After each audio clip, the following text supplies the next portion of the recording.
ढोलगरवाडी किटवाड रस्त्याच्या दुरुस्तीला प्रारंभ, प्रवाशांना दिलासा.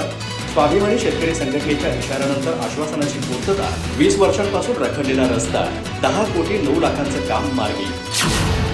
गेल्या अनेक वर्षापासून ढोलगरवाडी किटवाड रस्त्याची झालेली दुरावस्था आणि प्रवाशांचे तीव्र हाल लक्षात घेत आजपासून रस्ता दुरुस्तीच्या कामाला सुरुवात करण्यात आली आहे. त्यामुळे परिसरातील नागरिकांनी मोठा दिलासा व्यक्त केला आहे. हा रस्ता देशमुख अँड कंपनी यांनी सन 2000 मध्ये तब्बल 10 कोटी 9 लाख रुपये खर्चून पूर्ण केला होता.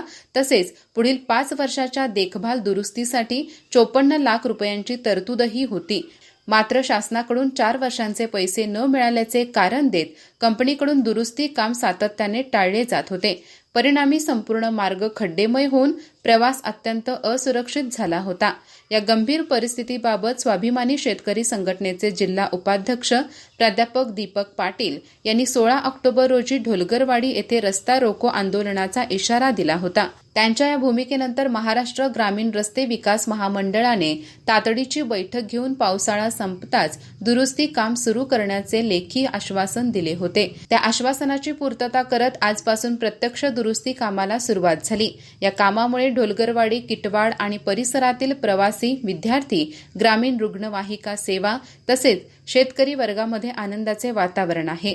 स्थानिक नागरिकांनी सांगितले की हा रस्ता सुरू झाल्यास शिक्षण, आरोग्य, बाजारपेठ आणि रुग्णवाहिकांच्या हालचालींना मोठी गती मिळेल.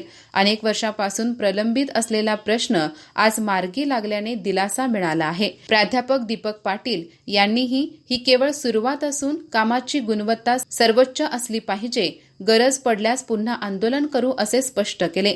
अनेक वर्षापासून रखडलेला ढोलगरवाडी किटवाड मार्ग आता प्रत्यक्ष दुरुस्तीकडे वाटचाल करत असून नागरिकांचे दीर्घकाळ प्रलंबित स्वप्न पूर्णत्वाकडे जात आहे. अधिक माहिती आणि ताज्या घडामोडींसाठी आजच आमचे चॅनल सबस्क्राईब करा.